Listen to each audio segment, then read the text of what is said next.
Teleaula Natal. Oi meninos e meninas, eu sou Daniele Brito, sou professora de língua portuguesa da Rede Municipal de Natal. A partir de agora, nós vamos nos ver por aqui, na TV. Para termos um acesso possível para todos, eu vou começar me descrevendo e a cada imagem e a cada vídeo eu vou descrever e caracterizar o que está sendo posto. Eu sou branca, tenho cabelos compridos e ondulados, estou vestindo uma camiseta branca e um macacão de fundo preto com algumas rosas vermelhas. O meu sinal em libras é... A partir de agora, vamos começar a ver os nossos slides. Nesse primeiro slide, vocês podem ver o nome da Secretaria Municipal de Educação de Natal, a nossa disciplina Língua Portuguesa, a aula de hoje, Conto Psicológico, e o meu nome, Daniele Brito. Cada slide vai ter predominantemente um fundo branco com letras escuras. Esse segundo slide tem uma imagem de um caderno aberto com folhas brancas e algumas canetinhas coloridas. Isso é para nos lembrar de que a partir de agora você precisa preparar o seu material para a aula de hoje. Esse terceiro slide mostra a capa do nosso livro de português do 9º ano. Nessa capa nós temos alguns pontos turísticos do Brasil e 2 estudantes caminhando na rua com mochilas nas costas. Essa capa é para nos lembrar que a nossa aula de hoje está na página 174 do livro de vocês. E para começarmos, eu gostaria que vocês assistissem comigo um curta-metragem, na verdade uma animação, que foi vencedora do Festival School and Motion de 15 de maio de 2019. O título original está em inglês, Fears, que significa medos, e é da artista Nata Metruk. Esse vídeo começa com um estudante de mochila nas costas, caminhando por uma rua muito movimentada.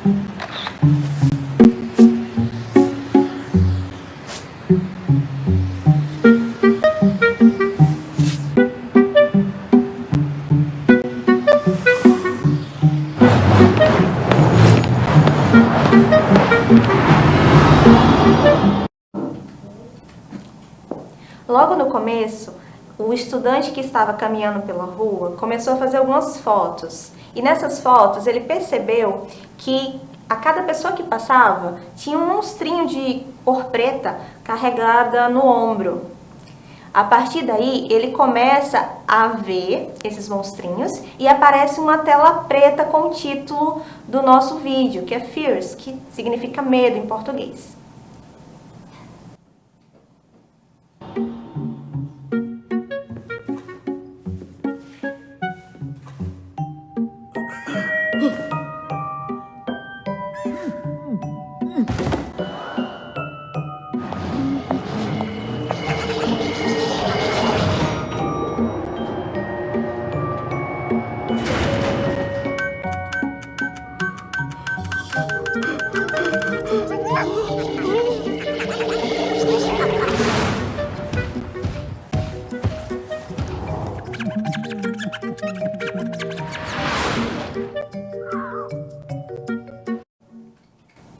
As imagens que nós acabamos de ver mostram 3 personagens diferentes. O primeiro é um senhor que vai dar uma palestra ou algum tipo de discurso em público.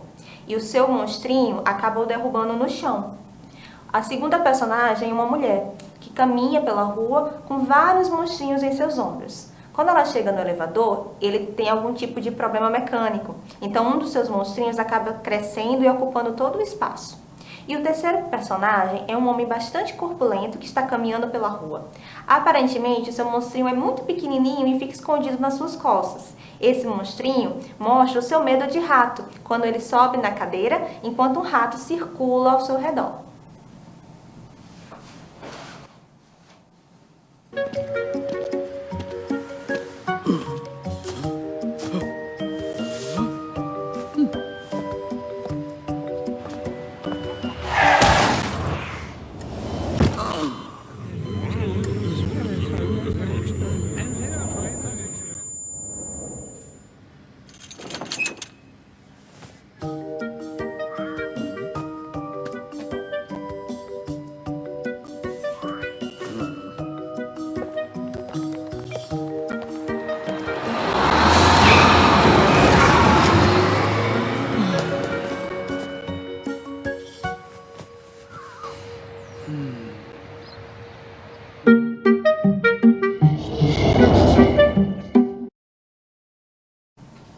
A nossa última imagem mostra o estudante ainda na rua, percebendo esses monstrinhos, e ele se dá conta que ele não tem um.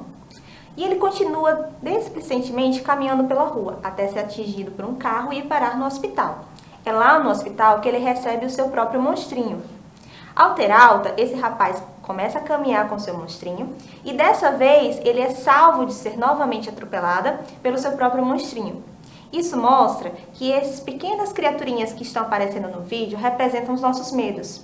Às vezes, eles podem nos paralisar e nos deixar um pouco angustiados. Mas o medo também é importante para que a gente possa sobreviver. É a partir dele que nós vemos os perigos do mundo, como mostra o vídeo. A última imagem do vídeo são os créditos da animação, num fundo preto.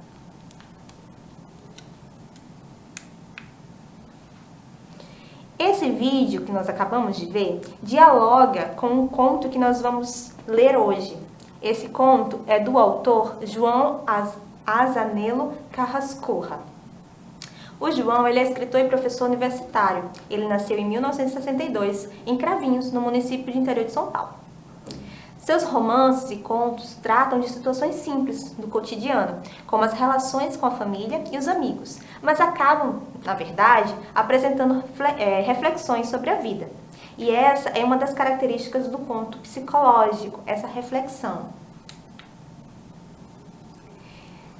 Na imagem do slide, vocês podem ver o título do texto, acompanhado de um GIF onde tem um garoto numa imagem preta e branca, que está se balançando num parquinho de maneira melancólica. Passamos então ao texto.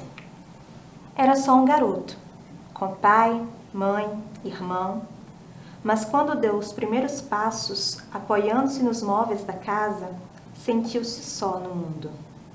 Precisava dos outros para ir além de si, e tinha medo. Nem muito, nem pouco. Do seu tamanho, com um uniforme escolar que vestia. No futuro seria um homem, o medo iria lhe encolher, ou ele, já grande, não se ajustaria mais à sua medida. Por ora estava ali, naquela manhã fria, indo para a escola, o olhar em névoa, as mãos dentro do bolso da jaqueta. O que o salvara era a mochila presa às costas. O peso dos cadernos e dos livros o curvava, obrigando-o a erguer a cabeça, fazendo-o aparecer até um pouco insolente. O que fazer com a sua condição? Apenas levá-la consigo. Andava às pressas, tentando se proteger do vento, que na direção contrária enregelava seu rosto. Queria aprender urgentemente. Crescer o tornaria maior que o seu medo. E sem que soubesse, a lição daquele dia o esperava no sorriso de Diego, aluno mais velho, que ele nem conhecia ainda. Quase um homem, diriam seus pais, a considerar a altura, a penugem do bigode e os braços rijos. Na ignorância das horas por vir, que desejava que fossem senão tranquilas e suportáveis, o menino passou pelo portão em meio a outros colegas, vindo também ali para mover a roda da fortuna, antes de serem moídos por ela. E seguiu pelo pátio até a sala. A professora, mulher miúda de fala doce, o perturbava. Já nas primeiras aulas, percebeu que ela não era só a voz leve e olhar compreensivo. A sua paciência, como um giz, vivia se quebrando. Por que ela agia daquela maneira? Não sabia. O menino com seu medo o tempo todo. Na hora da chamada, erguia a mão e abaixava, furtivamente a cabeça, como se sua presença fosse um insulto. Se a professora fazia uma pergunta, antes de respondê-la, escutava a risada de um colega, o sussurro de outro, e então pressentia que iria falhar, o que de fato acontecia. Ele, paralisado, sem resposta alguma, sob o olhar da classe inteira. Tropeçava no perigo que ele próprio e não o mundo deixava em seu caminho.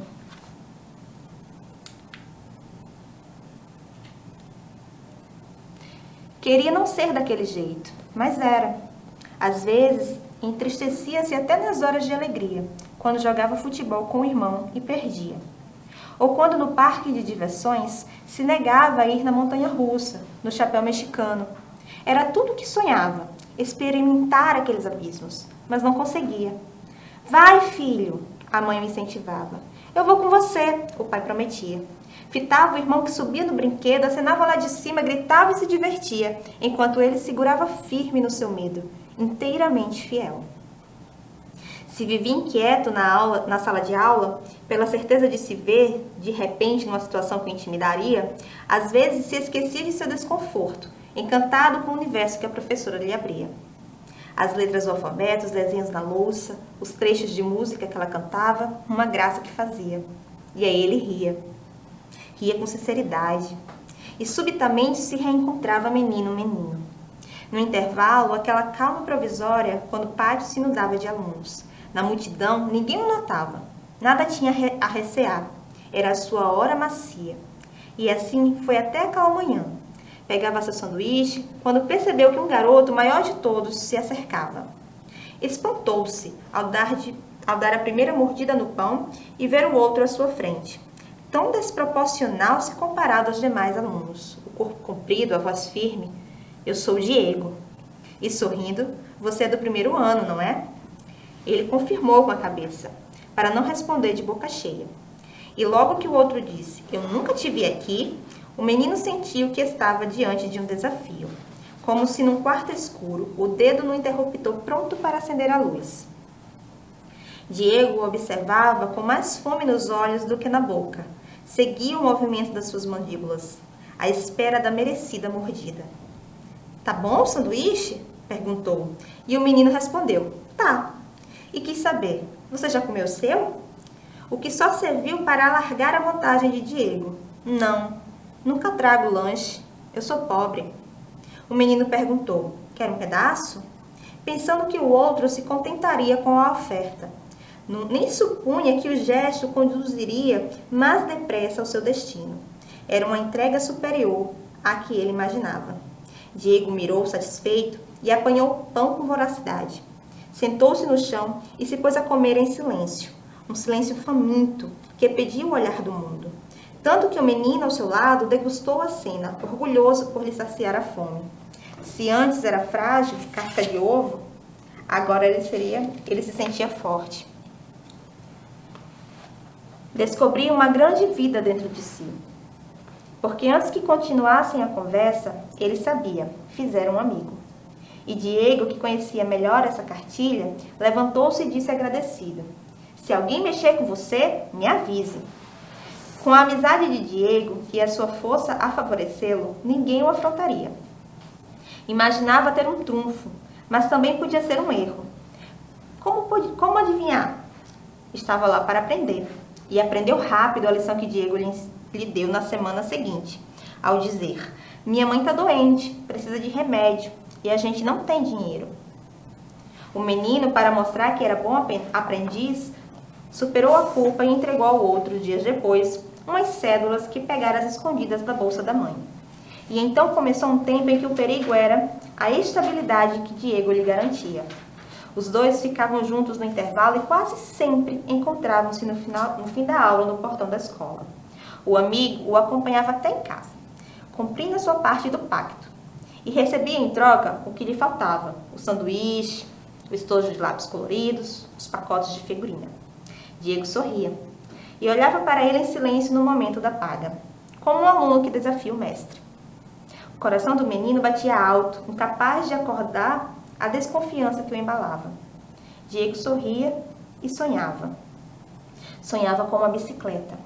A amizade entre eles atingiu um ápice no dia em que Diego se meteu numa briga, quando outro marmanjo no intervalo esbarrou sem querer no garoto e derrubou a garrafa de suco. Diego vingou o amigo e foi suspenso da escola por uma semana. O menino viu o episódio à prova de que o outro lhe era plenamente leal. E nem precisou pensar numa recompensa. Diego a comprou a retornar às aulas, dizendo que precisava de mais dinheiro para as injeções da mãe, que agora tinha que tomar. Era a vez do menino, a sua prova. E apesar da angústia, ele mostrou que sabia tudo de gratidão. Manteve-se aferrado à sua mentira ao ver o irmão de cabeça baixa, a mãe chorando, o pai de lá para cá à procura do dinheiro que sumira da carteira. E então, sentado na soleira da porta de casa, dias depois, o garoto viu Diego lá no fim da rua, pedalando uma bicicleta. Diego acenou de longe e, ao se aproximar, abriu um sorriso para o amigo.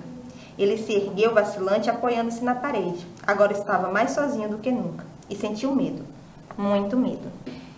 Nós podemos notar com a leitura desse conto que ele dialoga perfeitamente com a animação que nós vimos anteriormente, com o mesmo nome, Fears, ou Medos. Assim como a animação que mostra monstrinhos que se grudam ao corpo, o conto também apresenta essa personificação do medo. Quando esse menino, que não recebe nome, ele tem o medo grudado à sua pele. Ele chega mesmo a comparar esse medo com uma roupa que lhe serve muito bem. E a sua pressa de crescer mostra que esse medo está muito arraigado nele. Mas é bom chamar a atenção para o fato de que esse medo, ele também o ajuda a sobreviver. Outro ponto importante é a pontuação que segue o texto. Ele é extremamente pontuado para mostrar o cansaço, a angústia e o próprio medo que o garoto sente.